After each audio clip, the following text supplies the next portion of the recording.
Hello, and welcome to my channel IELTS Listening. Let's start with one of the best practice tests for improving listening skills. You have 30 seconds to look at questions 1 to 3.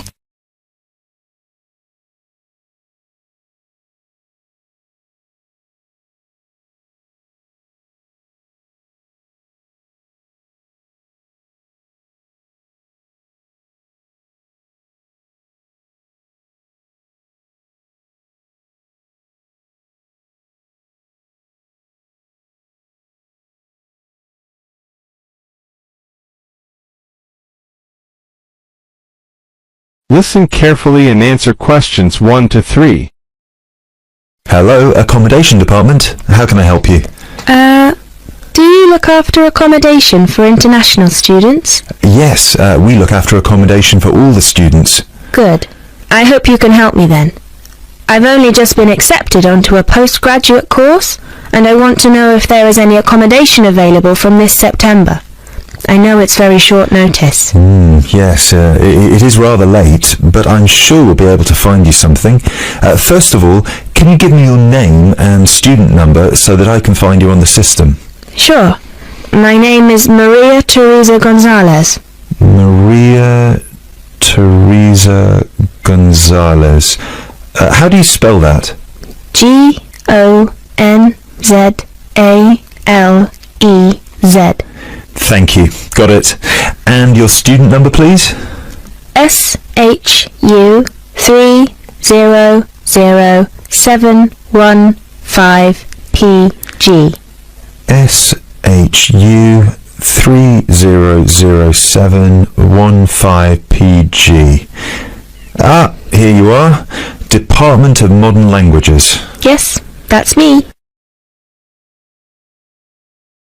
You now have some time to look at questions 4 to 10.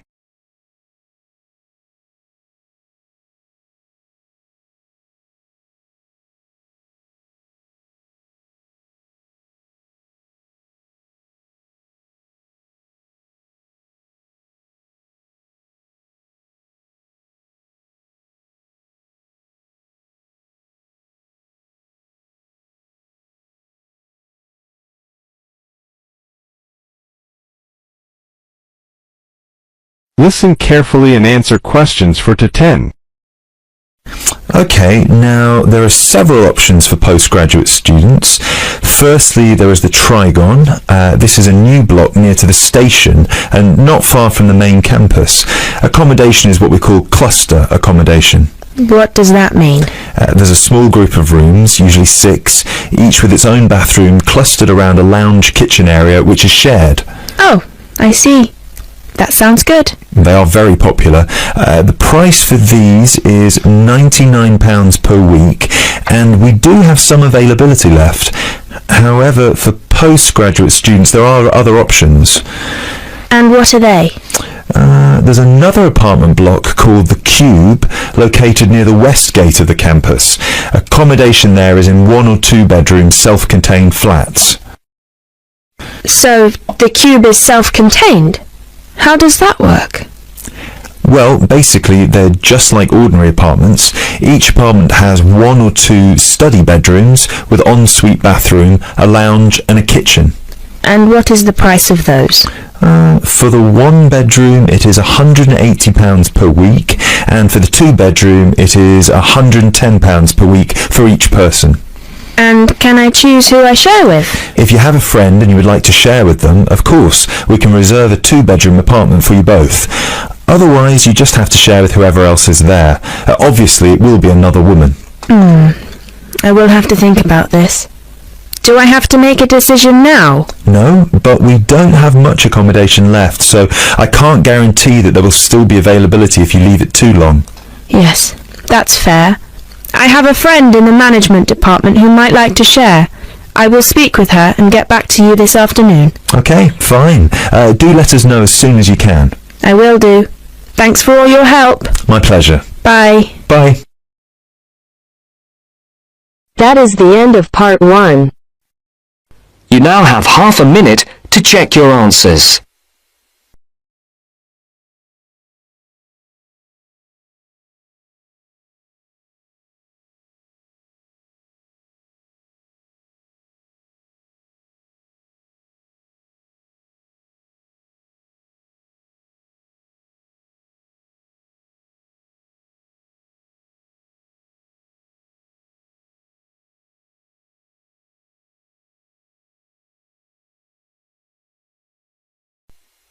Now turns to Part 2. Part 2. You will hear a conversation between an Ielts candidate and an Ielts administrator. First, you have some time to look at questions 11 to 15.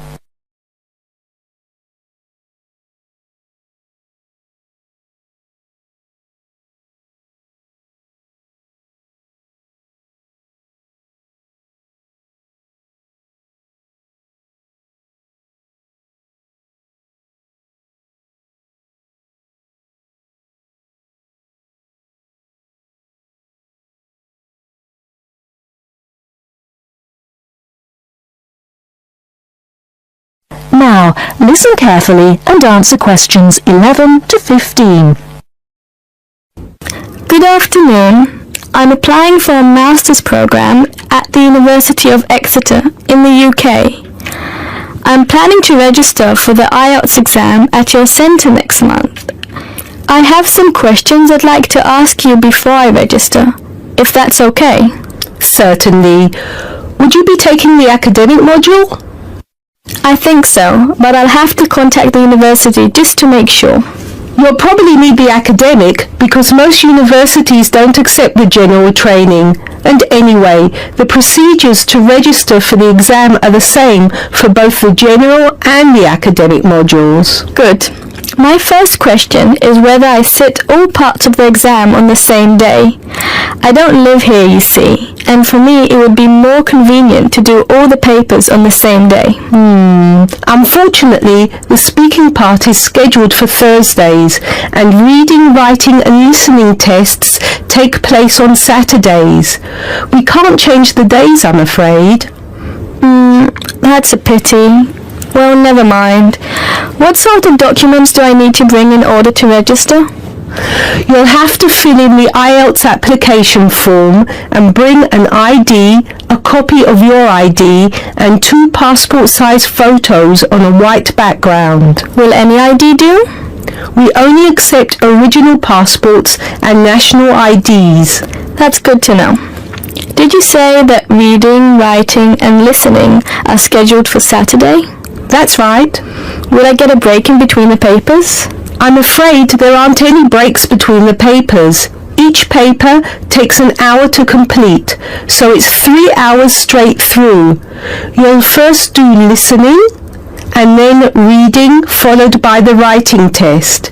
This is a standard requirement from Cambridge.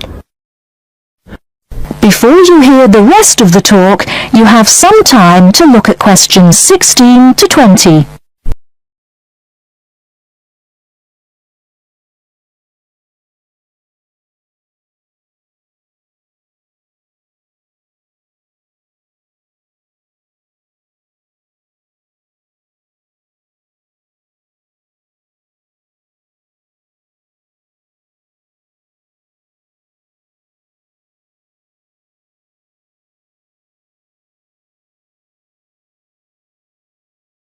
Now listen and answer questions 16 to 20.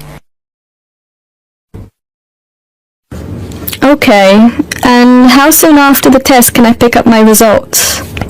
It takes 13 calendar days for the results to be processed. Can you let me know how much it is and the form of payment? The examination fee is $200 US. You can pay by credit or debit card. We also accept checks. We only accept cash as a form of payment in exceptional circumstances. And one last question. Can I mail you the application documents? Certainly. You can send all the documents by registered mail to our address, 47 Clover Place, New Rochelle, New York. Could you spell New Rochelle for me, please? Certainly. NEWROCHELLE.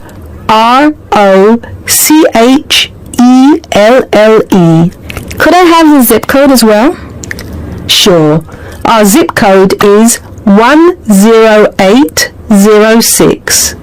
Thanks. You can also email us at inquiry@examsmail.com or phone us at 325 9082.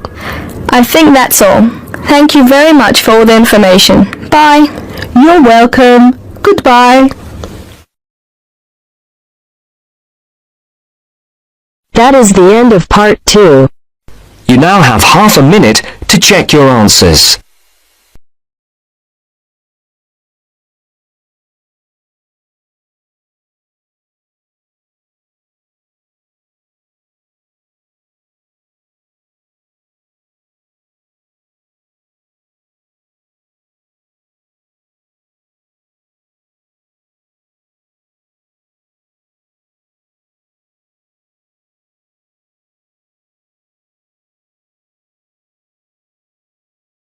Now turns to part 3.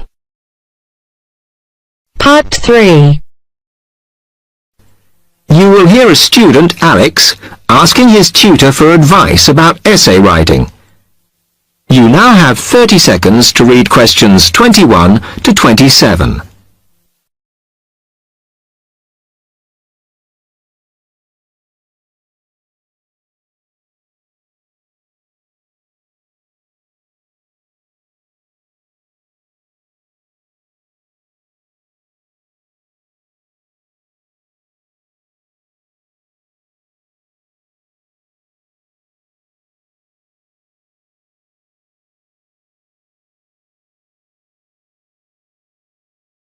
Now listen carefully and answer questions 21 to 27.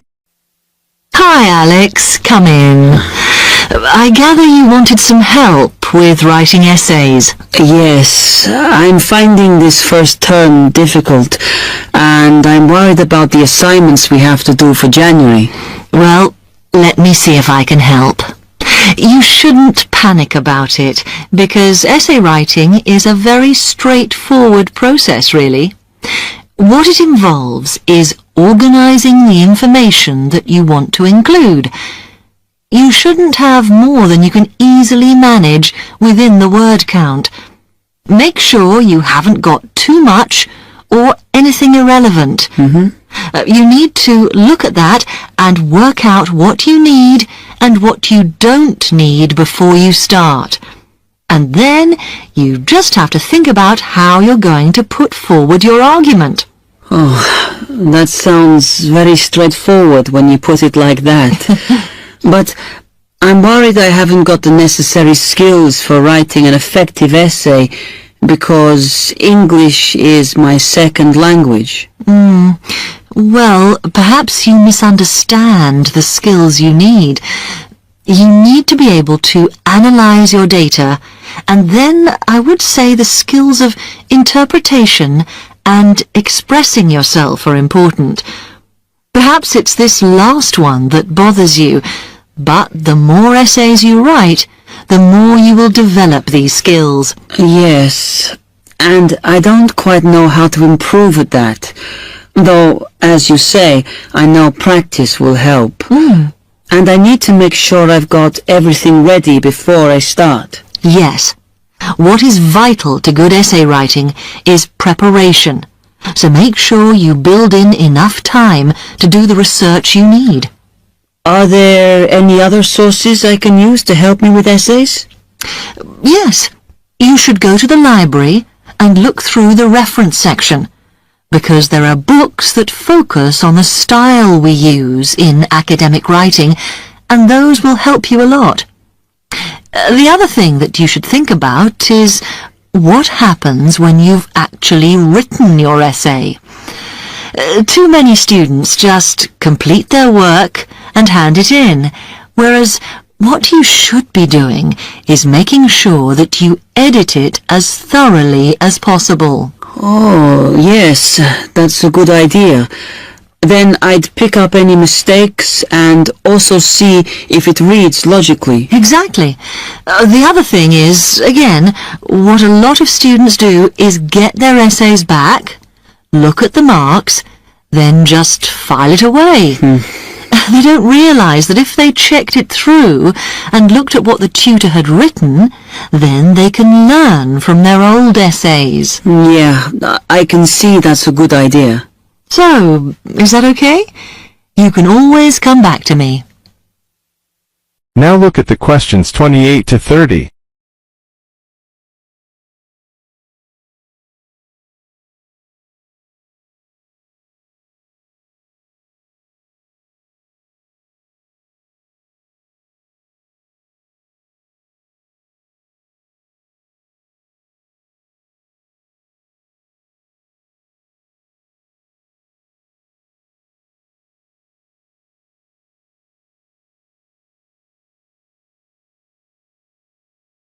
Now listen carefully and answer questions 28 to 30.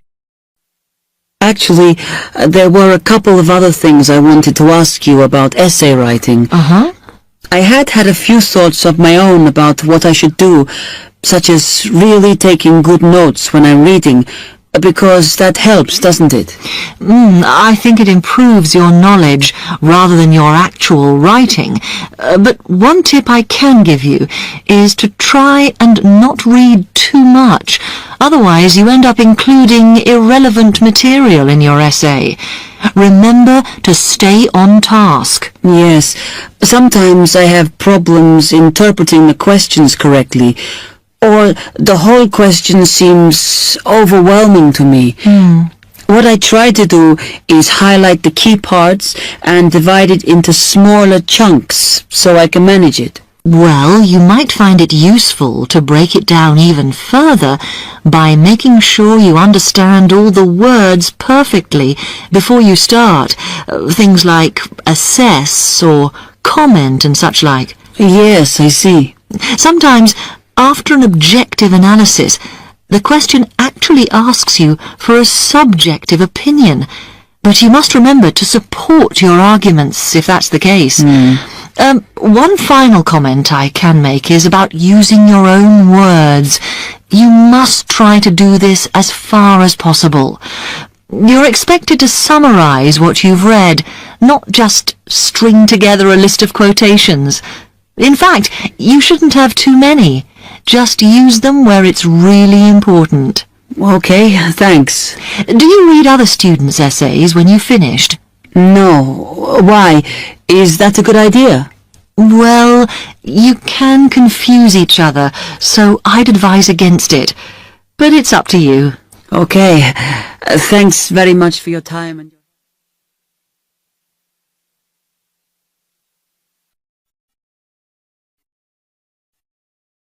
That is the end of part 3.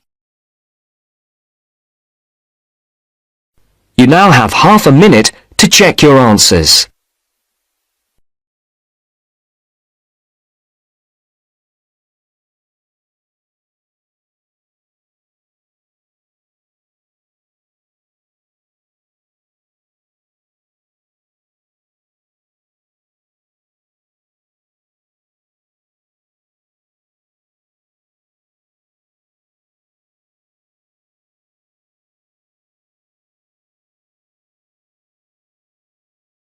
Now turns to part 4.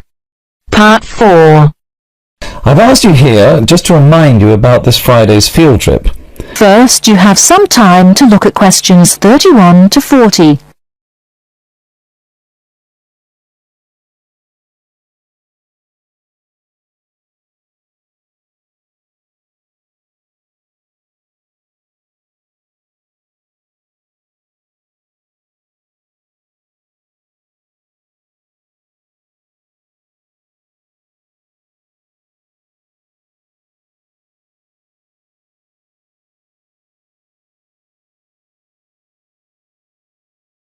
Now, listen carefully and answer questions 31 to 40.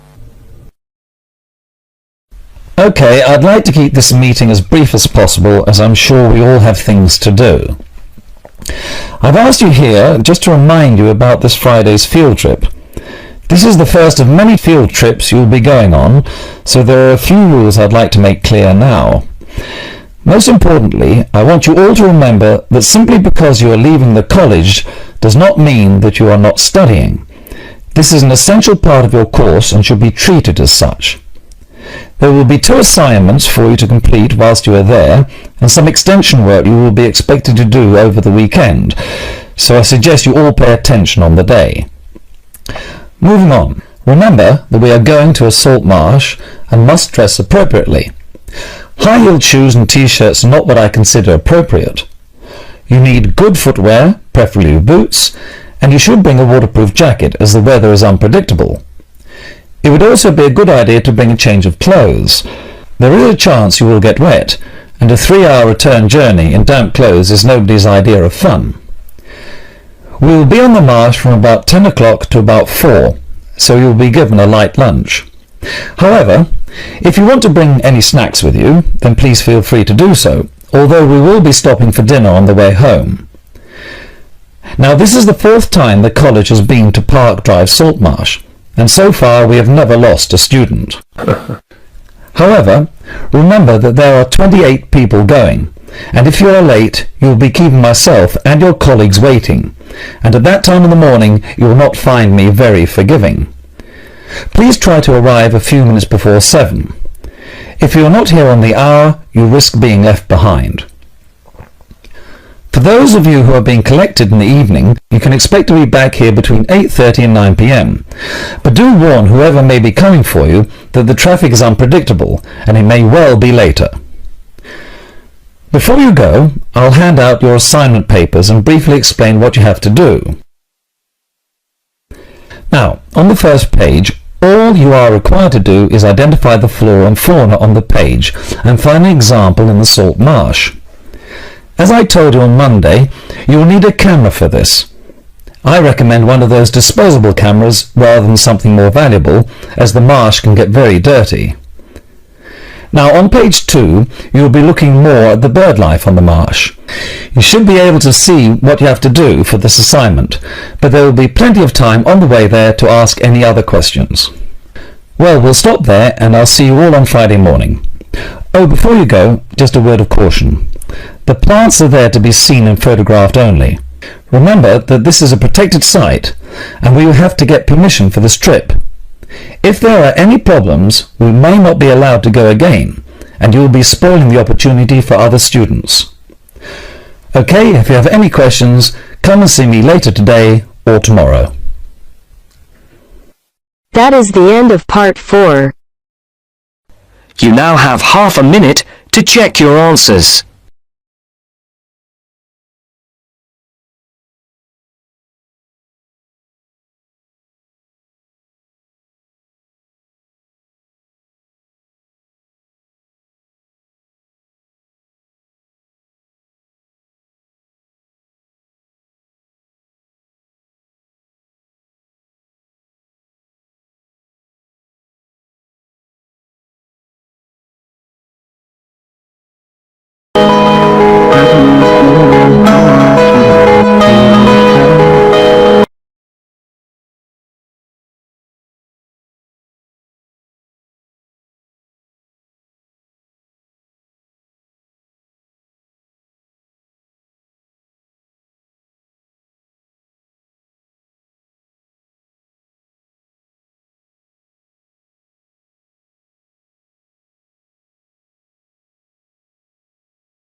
Dear viewers, thank you for taking this listening test.